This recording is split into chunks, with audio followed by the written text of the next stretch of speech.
আসসালামু আলাইকুম গাইস, আজকে আমি আপনাদের বানিয়ে দেখাবো খুব মজাদার রেশমি চিকেন কোরমা।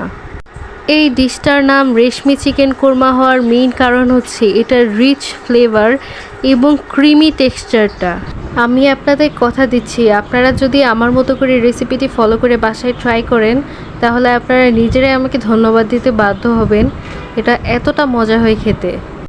চলুন রেসিপিটি স্টার্ট করা যাক। প্রথমে আমরা একটি প্যানে 1 টেবিল চামচ পরিমাণ ঘি নিয়ে নিব। এবার এতে আমি একটি পেঁয়াজ কুচি করে কেটে অ্যাড করে দিব এবং পেঁয়াজটা সামান্য ভাজা হয়ে গেলে এতে রসুন কুচি অ্যাড করে দিব।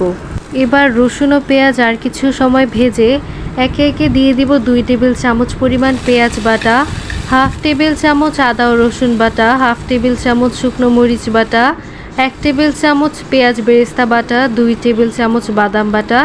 এখানে চীনা, কাজু এবং পেস্তা বাদাম ব্যবহার করেছি। তারপর হালকা মিক্স করে 1/2 টেবিল চামচ হলুদ, স্বাদ মতো লবণ এবং 1 টেবিল চামচ টক দই অ্যাড করে দিব। ভালো মতো মিক্স করা হয়ে গেলে 1/2 টেবিল চামচ টক দই 1 কাপ পানি দিয়ে ফেটিয়ে দিয়ে দিব। তারপর মশলাগুলোকে ভালোভাবে মিক্স করা হয়ে গেলে গরম মশলা অ্যাড করে দিব।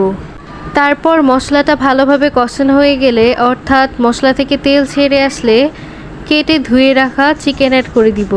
মশলার সাথে চিকেনটা ভালোভাবে মিশিয়ে নিব এবং তারপর ঢাকনা দিয়ে চিকেনটাকে ভালোভাবে মশলার সাথে কষিয়ে নিব।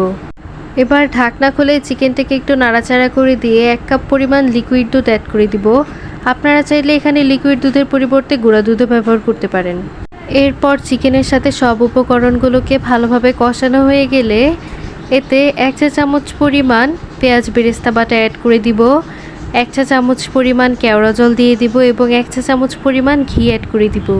তারপর সব কিছুকে ভালোভাবে মিক্স করে আবারও ঢাকনা দিয়ে ঢেকে মুরগিটাকে 20 থেকে 25 মিনিট কুক করে নিব। তারপর মুরগিটার গ্রেভি যখন একদম মাখা মাখা হয়ে আসবে তখন আমরা এতে 1 চা চামচ পরিমাণ ভাজা গরম মশলা গুঁড়ি অ্যাড করে দিব। এরপর আর 5 মিনিটের মতো কুক করে নিলেই আমাদের রান্না কমপ্লিট। সার্ভ করার পর এটার যে স্মেল আর এটার যে কালার, এটার যে টেস্ট হয়েছিল তা আমি আপনাদেরকে বলে বোঝাতে পারবো না।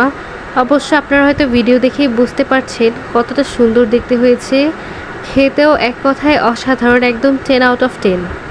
আশা করি আজকের আমার রেসিপিটি আপনাদের সবার কাছে ভালো লেগেছে। যদি আমার রেসিপিটি আপনাদের কাছে ভালো লেগে থাকে তাহলে অবশ্যই আমার ভিডিওটিকে লাইক, আমার পেজটিকে ফলো এবং আমার চ্যানেলটিকে সাবস্ক্রাইব করে দিয়ে আমাকে সাপোর্ট করবেন।